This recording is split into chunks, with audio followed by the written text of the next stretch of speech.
Hello everyone, आज की इस वीडियो में बात करने वाले हैं ब्लड क्लॉटिंग के बारे में, ब्लड कोगुलेशन के बारे में। रक्त का थक्का कैसे बनता है, हमारी बॉडी में रक्त का थक्का कैसे जमता है। गाइज, जब कभी भी आपको चोट लगती है, मान लीजिए इस जगह पर आपको चोट लगी, तो गाइज इस जगह से ब्लड बाहर निकलता है। कुछ समय पश्चात आप देखते हो बेटा ये ब्लड बहना रुक जाता है। ऐसा क्यों होता है? कौन सी रिएक्शंस होती है जिसके थ्रू साथियों ये ब्लड का बहना रुक जाता है? गाइज, कुछ प्रोटीन्स होती है जो भैया ब्लड क्लॉटिंग में हेल्प करती है। कौन सा विटामिन साथियों ब्लड क्लॉटिंग में हेल्प करता है? कौन सा मिनरल साथियों ब्लड क्लॉटिंग में हेल्प करता है? कौन सी प्रोटीन ब्लड क्लॉटिंग में हेल्प करती है? कौन सा केमिकल ब्लड क्लॉटिंग में हेल्प करता है? और कौन से फैक्टर गाइज ब्लड क्लॉटिंग में हेल्प करते हैं? इन सभी के बारे में आपसे आपकी प्रतियोगी परीक्षा जैसे railway, SSC, NDA, PCS, NEET, पटवार, ऑल कॉम्पिटिटिव एग्जाम में पूछे जाते हैं साथियों। तो आज की इस वीडियो में हम डिटेल में इसी के बारे में ही बात करने वाले हैं कि कैसे हमारी बॉडी में ब्लड क्लॉटिंग होता है, ब्लड का कोगुलेशन होता है, कैसे हमारी बॉडी में बेटा रक्त का थक्का जमता है। देखिए, सबसे पहले हम प्रोटीन के बारे में बात करते हैं कि कौन कौन सी प्रोटीन रक्त का थक्का जमाने में हेल्प करती है। तो गाइज, आपने प्लाज्मा के बारे में सुना होगा।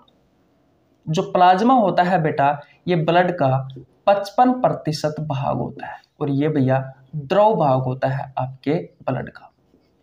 इसमें गाइस 4 प्रोटीन होती है जो भैया ब्लड क्लॉटिंग में हेल्प करती है, ब्लड क्लॉटिंग में हेल्प करती है। नंबर 1 पर आता है साथियों फाइब्रिन, दूसरी आती है भैया फाइब्रिनोजन, तीसरी आती है गाइज थ्रोम्बिन और चौथी आती है भैया प्रोथ्रोम्बिन। ये चारों प्रोटीन साथियों रक्त का थक्का जमाने में हेल्प करती है। गाइज, अगर हम विटामिन की बात करें तो जो विटामिन के होता है ये भैया ब्लड क्लॉटिंग में हेल्प करता है। इसके अलावा बात करें साथियों जो कैल्शियम होता है, ये मिनरल्स है, जो कैल्शियम होता है साथियों ये भी भैया ब्लड क्लॉटिंग में हेल्प करता है। एक होता है साथियों थ्रोम्बोप्लास्टिन, थ्रोम्बोप्लास्टिन ये एक केमिकल है भैया और ये निकलता है साथियों जहां पर आपको चोट लगती है, वहां की जो स्किन और जो मसल्स डैमेज हुई है, वहां की जो स्किन की जो कोशिका है, जो मसल्स की जो कोशिका है साथियों, उन कोशिकाओं से ये केमिकल निकलता है साथियों और ये केमिकल थ्रोम्बोप्लास्टिन भी भैया रक्त का थक्का जमाने में हेल्प करता है, यानी कि ब्लड क्लॉटिंग में हेल्प करता है। इसके अलावा बेटा और बात करें तो भैया फैक्टर है, जैसे कि फैक्टर 7, फैक्टर 7 और एक है भैया फैक्टर 9। गाइज, ये भी भैया ब्लड क्लॉटिंग में हेल्प करते हैं। ये हमें साथियों जन्म के साथ में मिलते हैं। एक चीज और काम आएगी साथियों, वो है भैया हिपेरिन। ये हिपेरिन क्या है? तो भैया ये भी एक केमिकल ही है। ये भी क्या है? एक केमिकल है, एक रसायन है और इसका निर्माण कहाँ होता है साथियों? तो इसके निर्माण की बात करें भैया तो इसका निर्माण होता है भैया लीवर में। और जो बेसोफिल WBC है, बेसोफिल्स जो WBC है साथियों, लीवर और ये बेसोफिल WBC साथियों इस हिपेरिन के निर्माण में सहायक होती है। अब बात यह आती है गाइज कि हिपेरिन करता क्या है? तो भैया आपके शरीर में रक्त को जमने से रोकता है। आपके शरीर में दोस्तों ये रक्त को जमने से रोकता है कौन? हिपेरिन। अब गाइज, ये सभी इतनी सारी चीजें आपके शरीर में ब्लड क्लॉटिंग में हेल्प करती है। आइए एक एक का कार्य समझते हैं, लेकिन साथियों उससे पहले मैं आपको कुछ जानकारी देने वाला हूं। अगर मैं आपसे कहूं साथियों कि आपके शरीर में ब्लड कहाँ होता है, तो आप आम भाषा में कहोगे कि नसों में होता है। गाइज, हमारे शरीर में कुछ इस तरीके से बहुत सारी पतली पतली सी डक्ट होती है और इन डक्ट को कहा जाता है भैया blood vessels. Blood vessels Hindi में कहा जाता है दोस्तों रुधिर वाहिका। क्या कहा जाता है भैया? रुधिर वाहिका कहा जाता है। और इन ब्लड वेसल्स में साथियों हमारा ब्लड पैक होकर के घूमता रहता है। जिन्हें हम आम भाषा में नस कहते हैं। हमारे पूरे शरीर में नसों का जाल होता है साथियों, और ये भैया 3 प्रकार की होती है। एक होती है आर्टरी, जिसे आप धमनी कहते हो, एक होती है वेन्स, जिसे आप सिरा कहते हो, और एक होती है कैपिलरीज, जिसे आप केशिका कहते हो। अगर गाइज इतनी सारी जानकारी अगर आपको पता है तो गाइज आपके शरीर में ब्लड क्लॉटिंग कैसा होता है, रक्त का थक्का कैसे बनता है, आप 2 मिनट में सीख जाओगे। बोलो, इतनी सारी बात आपको समझ में आई या नहीं आई? आशा करता हूं साथियों आ गई होगी। गाइज उससे पहले मैं आपको बता दूं, मेरा नाम रवि है। मैं सभी प्रतियोगी परीक्षाओं के लिए बायोलॉजी पढ़ाता हूं। जो कंटेंट आपको पेड कोर्स में उपलब्ध नहीं होता, उससे अच्छा कंटेंट देने की कोशिश करता हूं। आपको हमारे साथ जुड़ने के लिए 1 रुपये देने की आवश्यकता नहीं है। सिर्फ आपको हमारे चैनल को सब्सक्राइब करना है, बेल आइकन को प्रेस करना है, जिससे आपके पास हमारी वीडियो का नोटिफिकेशन टाइम टू टाइम पहुंच सके। अब बात करते हैं साथियों कि जब हमें चोट लगती है तो भैया कैसे हमारी बॉडी में रक्त का थक्का बनता है। देखिए, मान लीजिए साथियों मुझे इस जगह पर चोट लगी, इस जगह पर चोट लगी, तो गाइज यहाँ की स्किन डैमेज होगी, स्किन डैमेज होगी। यहाँ की जो मसल्स होती है साथियों, जो मांसपेशियां होती है वो डैमेज होगी। और गाइज आप सभी को पता है कि मांसपेशियों में ही साथियों क्या पाई जाती है, ये रुधिर वाहिकाएं पाई जाती है, ये ब्लड वेसल्स पाई जाती है। और ब्लड वेसल्स कौन कौन सी होती है? धमनी, सिरा, केशिका, ये होती है। और गाइज मैंने अभी आपको बताया कि इन ब्लड वेसल्स में, इन रुधिर वाहिकाओं में हमारा ब्लड गाइज पैक होकर के घूमता रहता है। जब साथियों आपकी धमनी में, आपके सिरा में, आपकी केशिकाओं में जब कभी भी कट लगेगा, तभी तो साथियों आपके शरीर से ब्लड बाहर आएगा। तो साथियों यहाँ की मेरी धमनी और सिरा जो भी है साथियों, उस पर कट लगा और साथियों इन नस से हमारा ब्लड बाहर निकला। अब जैसे ही साथियों ब्लड बाहर निकला तो सिग्नल जाएगा हमारे ब्रेन के पास। किसके पास भैया? ब्रेन के पास। और आपका जो ब्रेन है भैया, ये ब्रेन सिग्नल देगा आपके ब्लड को क्या कहेगा कि भैया कैल्शियम को जहां पर आपको चोट लगी है उस स्थान पर भेजो। देखिए भैया, ये है आपका ब्रेन। इस ब्रेन ने साथियों सिग्नल दिया भैया किसको? तो आपके ब्लड को। और ब्लड ने क्या किया? जो कैल्शियम है, इस कैल्शियम को कहां पहुंचाया साथियों? इस जगह पर पहुंचाया, क्योंकि मुझे यहां पर चोट लगी है। अब भैया जैसे ही ये पहुंचेगा, इसके साथ ही साथ में जहां पर मेरी जो चोट लगी है, यहां पर मेरे को जो स्किन डैमेज हुई है, मेरी जो त्वचा डैमेज हुई है, यहां पर जो मेरी मांसपेशी डैमेज हुई है, ये मांसपेशी साथियों क्या करेगी? इन मांसपेशियों की जो कोशिका है, जो त्वचा की जो कोशिका है साथियों, वो एक केमिकल का निर्माण करेगी। और उस केमिकल का नाम है दोस्तों थ्रोम्बोप्लास्टिन। इस केमिकल का नाम क्या है साथियों? थ्रोम्बोप्लास्टिन। अब चोट लगने के स्थान पर साथियों ये 2 चीजें इकट्ठी हो गई। सबसे पहले ब्रेन ने ब्लड को सिग्नल भेजा कि कैल्शियम को चोट लगने वाले स्थान पर भेजो। चोट लगने वाले स्थान पर ये कैल्शियम पहुंच गया। और साथियों यहाँ पर जो मेरी त्वचा थी, जो डैमेज हुई थी, जो मसल्स थी साथियों जो डैमेज हुई थी, इनकी जो कोशिका मरी हुई थी, उन मरी हुई कोशिकाओं से साथियों ये केमिकल बाहर निकला, थ्रोम्बोप्लास्टिन। अब भाई साहब ये कैल्शियम और ये थ्रोम्बोप्लास्टिन करते क्या है? तो साथियों देखिए, ये जो प्रोथ्रोम्बिन प्रोटीन होती है दोस्तों, प्रोथ्रोम्बिन, ये जो प्रोथ्रोम्बिन प्रोटीन होती है, ये भैया नॉन एक्टिव होती है।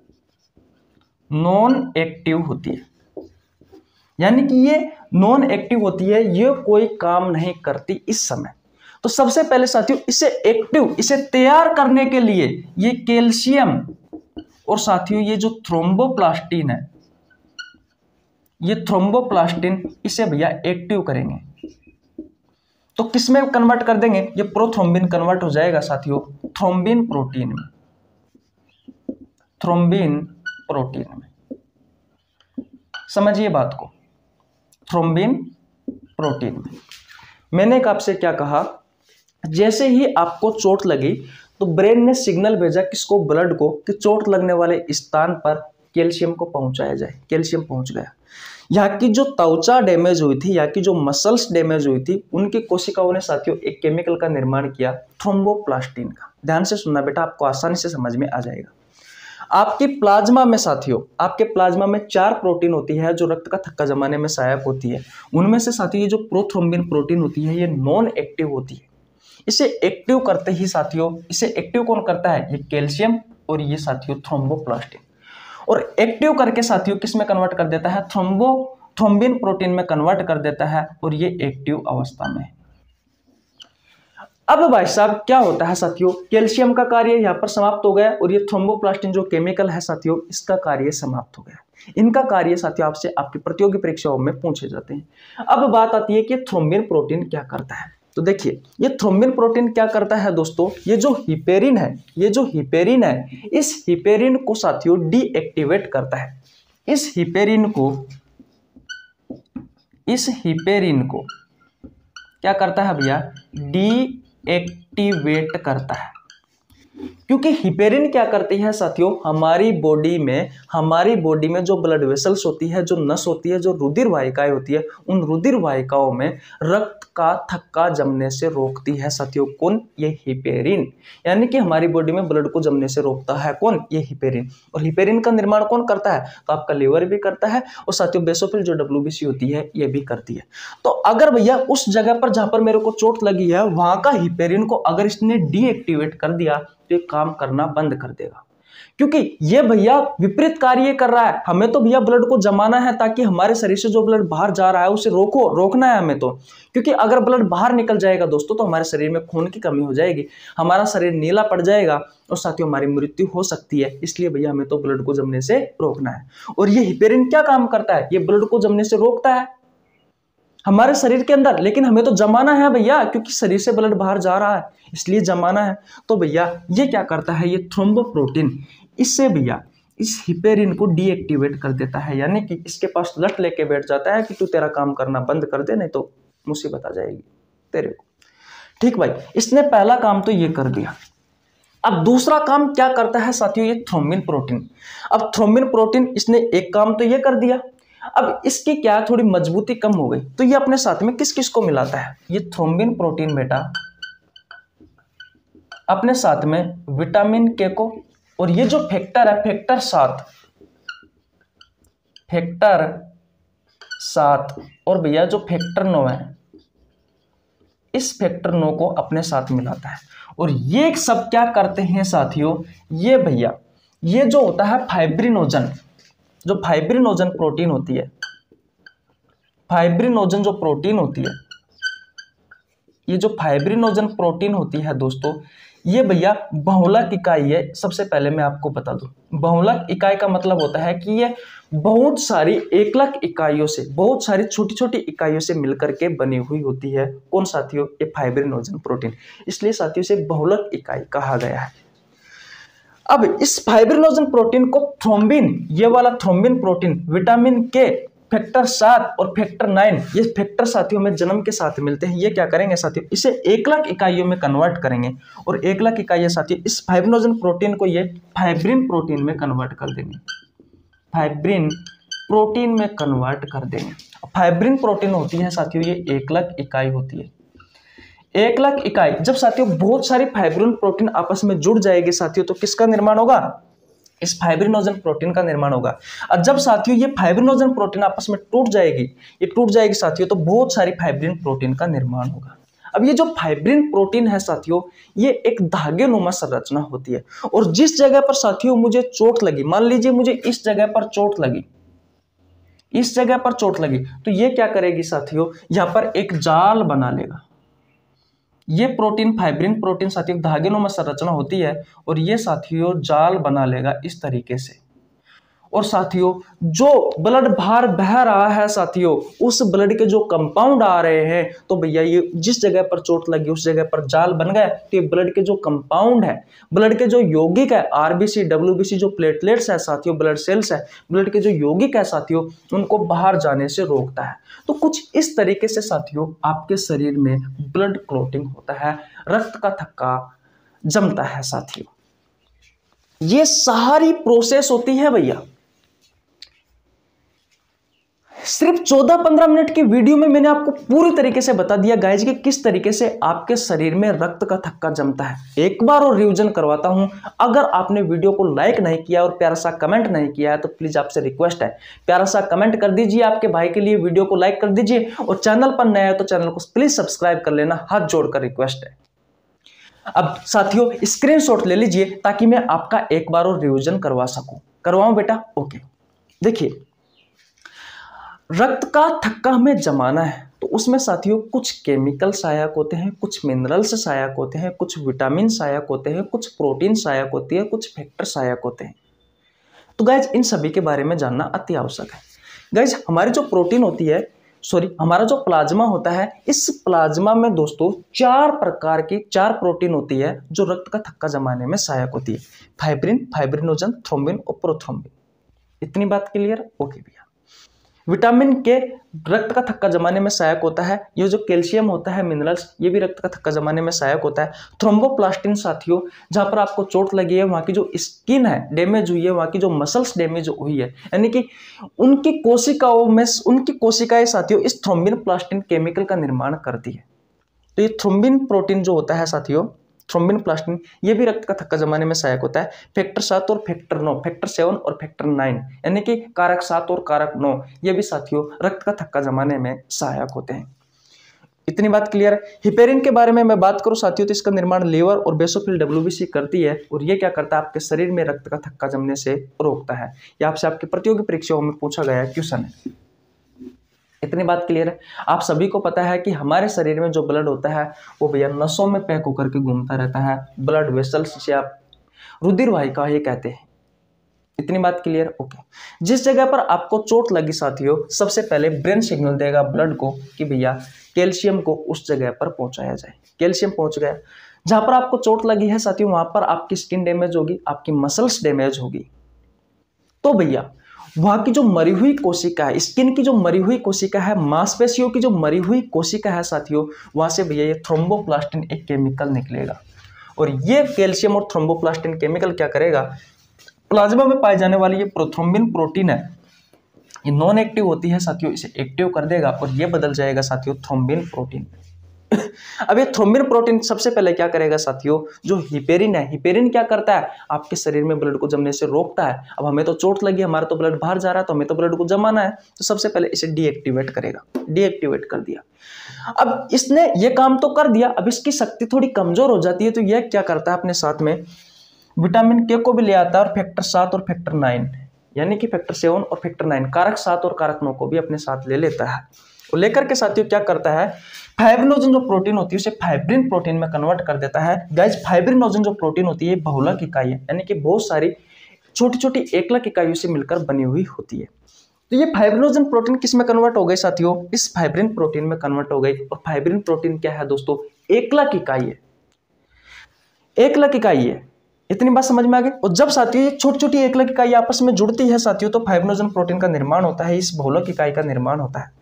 और ये फाइब्रिन प्रोटीन क्या है साथियों, एक धागेनुमा संरचना है। जिस जगह पर आपको चोट लगी साथियों, वहां पर इस फाइब्रिन प्रोटीन एक धागेनुमा संरचना होती है और इसका जाल साथियों, जिस तरीके से मकड़ी का जाल होता है, उस तरीके से साथियों बहुत सारे धागेनुमा संरचना आपको जिस जगह पर चोट लगी है उस जगह पर इलेक्ट्रॉन माइक्रोस्कोप से आप देखोगे तो इस तरीके से आपको दिखाई देगा।